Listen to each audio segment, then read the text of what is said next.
We think it's fair to agree that there are more and more UFC events happening that just aren't as popular as they once used to be. While Dana White has led the company to a meteoric rise, it seems that the organization's growth is starting to slow down now. Today, we're going to go over the 5 reasons we think the UFC is declining in popularity and what will happen when Dana eventually steps down as president. Starting us off at number 5, the Reebok deal. When the UFC signed the 6-year contract with Reebok worth $70 million in 2014, many of the organization's fighters spoke out against it. Fans had some idea of how bad the deal was for the fighters, but even the UFC had no idea how bad it made them look. Once the deal was announced, so were the pay structures of the organization, and it really did not reflect well on the UFC's perception in the eyes of the fans. Fighters who fought 1 to 5 fights with the sponsor's pay got $2,500 per fight. Fighters with 6 to 10 fights got $5,000 per fight. The ones with 11 to 15 fights got $10,000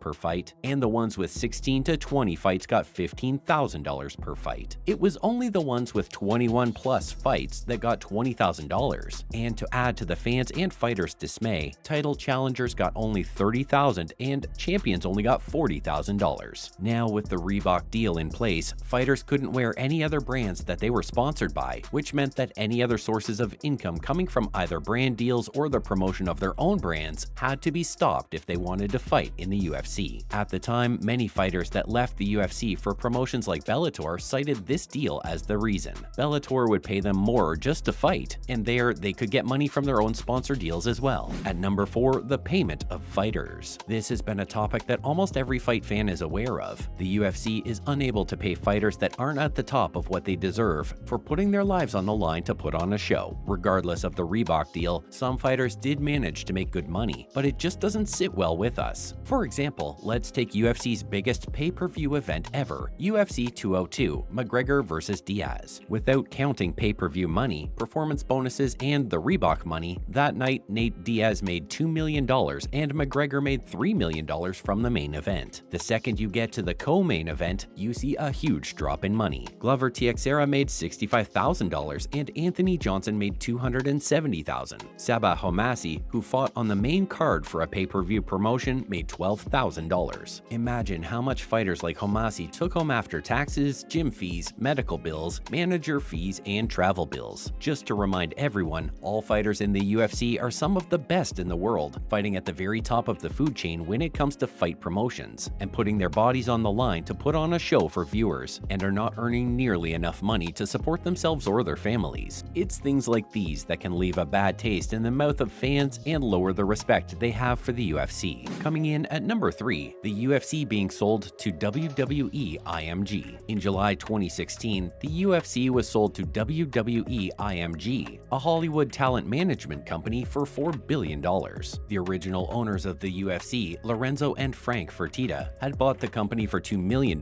so it's safe to say that the company did exceptionally well in their hands. In 2016, Dana became the head of the UFC, and even casual fans know that Dana can be very controversial at times. With the Fertittas in charge, any UFC fighter could come and talk to them and work any deals or difficulties that they'd be facing. Many fighters have expressed their gratitude for the Fertittas because of the way they've handled situations. Now, with them out of the day-to-day operations of the organization, fighters have to go to Dana directly to work out deals or any such matters. During these situations, fighters often get on his wrong side. Dana's never been afraid to tell the media his thoughts on certain fighters, and often shares information about them which may stir the pot and create drama, but can definitely hurt the branding of the UFC and the fighters in question. Now, the problem with the UFC being sold to a Hollywood entertainment company is that they don't understand the fight game. UFC has started operating on more of a wrestling-based drama hype than it has on the monstrosity of its fighters. They think more belts is more money, so they keep handing out interim belts where it doesn't make sense. Fans don't see fighters with the interim belt as the real champions, since the belts are clearly used as flashy props to rile up the fans. Following that, at number 2, there are just too many events happening. It seems like a lifetime ago when the UFC would have months on months to look forward to a UFC card. Now there's a fight happening nearly every week. The UFC's strategy seems to have shifted from quality to quantity within this aspect of the game. The organization wants to hold as many events as possible in as many countries as possible in order to grow the fan base and to give its roster of 500 fighters the chance to display their skills in the octagon.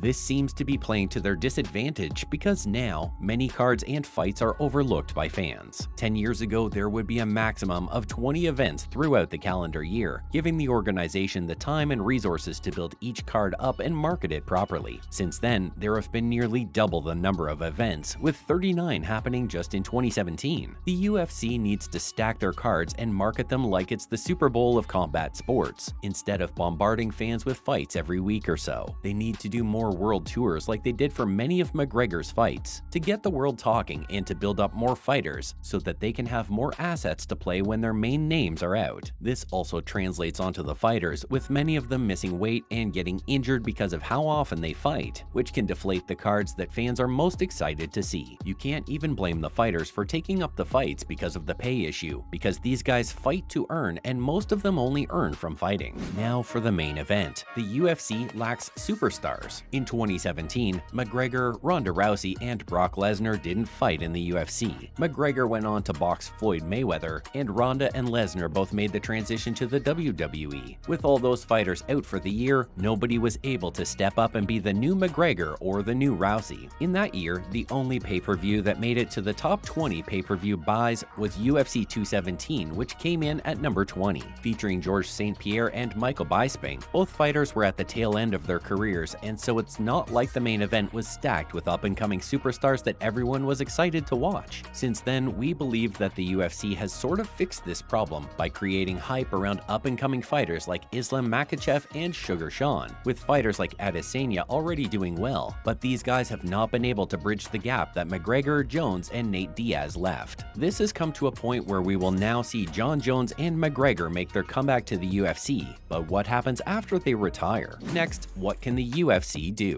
We believe that the answer to all of the problems we just mentioned lies in holding lesser events per year. This will allow the UFC to use their resources to investigate in bigger events every time they do decide to hold one, the ability to market the events properly to build enough hype around them, and the chance to build up more fighters to a superstar level. While this sounds like it will come at the cost of the fighters lower in the roster, this can provide for larger cards to be made and for these fighters to be given more attention because of the lower frequency of events. Moving on to what will happen to the UFC when Dana White retires. With Zuffa's acquisition of the UFC, they've been the financial muscle that the league needed, but Dana White has served as the face of the company for over a decade now, and the fans have grown to love his straight-to-the-point demeanor and his way of handling promotions. With Dana turning 54, one has to ask, what happens when Dana eventually steps down as president of the UFC? Dana has set a precedent with sports fans as the person that genuinely gives them what they want, while other fight promotions just promise this, and so Dana White is so synonymous with the organization that finding another person to fit the role will almost certainly come with a backlash from fans. Given that Dana has made communication with fans a staple for the UFC viewership, it's important that the organization make sure that whoever takes his place keeps this culture alive.